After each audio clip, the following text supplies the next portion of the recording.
So I've really listened to you help people fine-tune. Sometimes people will say, I'm happy 95% of the time, and you'll be like, not even close. I feel like as I do this work, I get more and more in touch with what I actually feel. Good. You know, I kind of can fool myself, and then I'll see what's happening, and I go, oh. Well, it's all right. Manifestations are wonderful. Yeah. Because there are two ways of knowing how you're doing with your gap. There are two ways of knowing how in sync you are with all that you've become and all that you want, or how out of sync you are. One is by the way you feel as it's happening, and the other is by what's turning to things, by what's manifesting. If unwanted things are manifesting, you've got your attention on those kinds of unwanted things. And that unwanted thing that is manifesting right now, when you look at it, gives you an emotion that you should be able to recognize as a pretty familiar emotion. Yes. So when you look at something and you feel an emotion and you say, oh, this is a familiar emotion, then your logic tells you, and that holding myself consistently in that vibration is the reason that these thoughts turn to these things. Yes. So what I'm wondering is what I've seen you do. And every single time we're interrupting you, it's yet another gift of clarification for you. Yes. It's never punishment about your wrong thought. It's just affirmation of your thought. No judgment about the rightness or the wrongness of the thought, just affirmation of what it is. And if you don't like how it's turning out, think different thoughts. Yes. But not easy to do, especially when you're standing in the middle of stuff. So you got to do it first thing in the morning before there's much momentum going. Okay. You want to meditate more and quiet your mind. You want to find the things that are easy to feel good about and focus on those more. You want to get out of problem-solving mode. Give it up. It's the way humans justify their existence, and it never works. So give it up. Cash in your problem-solving mode for your appreciation-looking mode. It will serve you much better. We'll listen to the details. Well, it's not so much details as what I've loved with some people is I've seen you kind of help tune them. It's like you take a subject and just sort of, just gently, with so much care, just take them into a place so they can just feel what it is you're talking about. And I feel like I'm on a treasure hunt, and even the things that maybe are challenging, it's like, oh, okay, good. I see that I have some tuning to do, but I really love the way you do that with some people. Well, we're happy to do that, and we will do it with you if you want us to hear. But we want to say something that is really important to the unfolding of this conversation. It's something that we're talking about a lot recently, and it is about the difference between a condition that evokes an emotional response and a less active vibration over which you have more control. In other words, there's more momentum in things as they begin to manifest. Okay. So in the idea of turning thoughts to things, if you start earlier in the process, there is less resistance, less satisfaction too, but less resistance. You see what we're getting at? I do, yes. So sometimes, all the time, people would say, well, if that were different, I would feel a lot better. If that person were different, then I would feel a lot better. And we don't question that. We know. We agree that if you were looking at something different, Esther has a friend that says, if that person were just different, he'd be perfect. And so we understand that the condition is something that gets your attention. And so what conditional love is, need to modify those conditions so that when I look at them, I have a knee-jerk response that feels good to me. Unconditional love is, never mind the condition, let's back up from the condition and find the essence of it that has less momentum, that's easier for me to find alignment. Yes. So in the progress of vibration turning to thoughts, turning to rendezvous, turning to experiences, turning to things, in that process of evolution, in the evolution of becoming, over here where the emotion is, where the thoughts just start flowing and the emotion follows instantly. We want to call that an uncondition, just for a little while, because there's no condition. It's just an idea, and it's just an emotion about an idea. And all of you, whether you're creating relationships or financial empires, most of it is done before the first brick is laid or before the first words are exchanged, because this vibrational reality is created and all of the power happens. And then when you start getting involved in it, that's when you start messing it up by giving your attention to the details that you don't like, you see. Mm-hmm. So if you could stay in the unconditional, more emotional, and we want to for a while call the emotional state the unconditional state. So then what you're asking of us is, Abraham, please present to me a sort of picture that I can focus on so that I can feel better.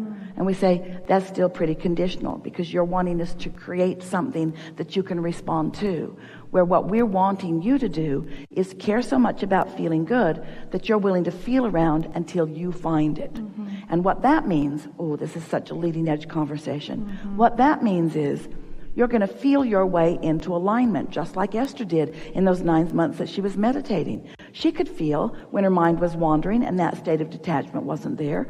And she could feel when she'd quieted her mind and that state of detachment was more.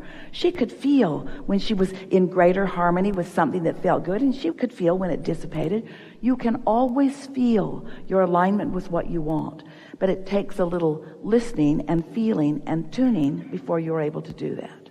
And so this is really the more effective approach, because what we see with so many of you is that you are trying so hard to cause yourself to feel good that you have become more controlling of conditions that you can't control, and therefore feeling less good rather than more good.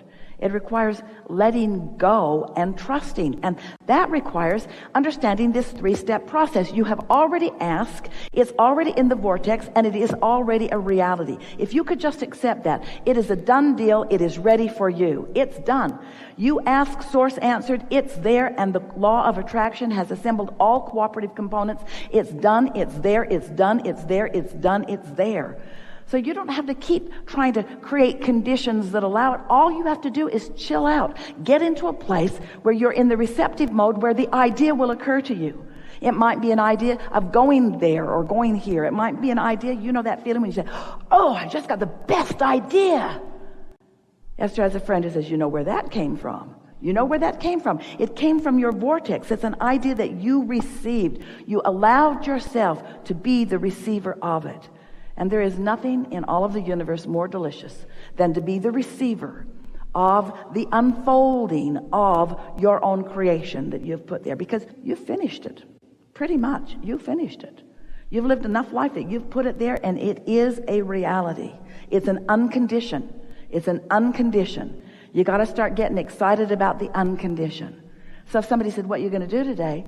Esther's begun to say, oh, it's mostly going to be a day of quiet contemplation. And they say, really? Because that's not what they see when they watch Esther. She's rarely still. She's hardly ever quiet. But she is contemplating. In other words, she wants to tune in and she wants to follow her nose. She wants to, interesting. She wants to follow that feeling. So when an idea comes, I think I'll call this person. I think I'll text this person. I think I'll go here. I think I'll do this. Those feelings and thoughts that come are guidance, because this is always for sure. Your inner being knows where you stand in relationship with everything you want, and knows the path of least resistance. Let's say that clear. And knows which way to get you there faster, giving the resistance that you hold. Let's say it clear. Knows which is the most logical thing you'll be able to hook into given your level of resistance on this topic or this topic. Don't you like that? Not saying, oh, we're going to wait for you to clean it up. We're not going to waste our time with you until you just clear the path and go directly there. No, constant information which you are translating through your lens that's clear or clouded. And as you begin to trust this and you start noticing, oh, had that impulse and boy, was that wonderful. Even though it didn't lead me directly to what I thought I wanted, I sure had a nice conversation. I sure picked up a good piece of information. It sure was part of the unfolding. And isn't that what life must be? Constant unfolding? You think you would like to just close your eyes and teleport from one place to another. You do. We hear Esther every now and again. Just take me there. Don't make me drive. Don't make me pack. Again. Don't make me drag my bag to the airport. Don't make me drag it across the street. Don't make me go through security. And we say, don't you just love getting in your car and going? Don't you just love the wheels on your suitcase? Don't you just love the beautiful airports that have been created? Don't you just love interfacing with this one and this one and this one? In other words, you really do not want to just teleport yourself. You don't want to go to your final destination. You don't. You want the experience of flow. You want to let the universe show you how good you are at following the path of least resistance, of when to leave, of where to go, of which route to take, of when to hesitate, of when to proceed, so that you just hook up with all of the good that life has to give you. That's what life is. It isn't just going from here to there, from here to there, from here to there, or from not having this to having that. It's the process of the unfolding of your genius ability to tune to the unconditioned and mold it into the condition and then revel in everything that it took to bring it there. Oh, that's when you really begin to appreciate what is manifested in your experience. It's the deliciousness of having been there every step of the way and recognizing the genius and the love and the caring and the benevolence of Source and the precision of your allowing and reception. That's what creation is. Not proving anything to anybody, just living happily ever after, every step of the way, and savoring every bit of it. Helpful? Oh, yeah. Yeah. So real quick, so the dreams that I have are already there, right? They are, because there is often, not always, but less resistance. While you are slumbering, you are certainly less resistance. And so you're in a better receptive mode in your dream state to what's active. I don't actually mean the dreams while I'm asleep, but the dreams of the unfolding of my life. Well, that's what we're talking about, your vortex. Right. That's what your vortex is. Yeah. Those aren't dreams. Those are realities. Oh, yeah. They're realities that haven't manifested yet, but you've got to make them realities enough that they ring your bells. Yeah. And if they're not ringing your bells, then don't focus on them. Yeah. Because sometimes I feel that, I don't want to talk about this too much, but just somewhere along the way, it's like, well, that can't happen, so don't dream it. And so what I'm wanting is just to open up. Well, everything that we said to you is about that.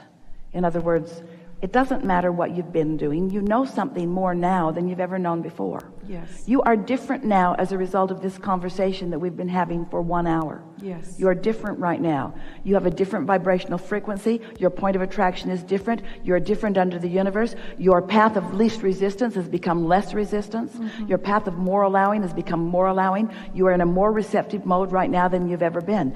Don't go back and regurgitate those old statements about things that don't apply right now.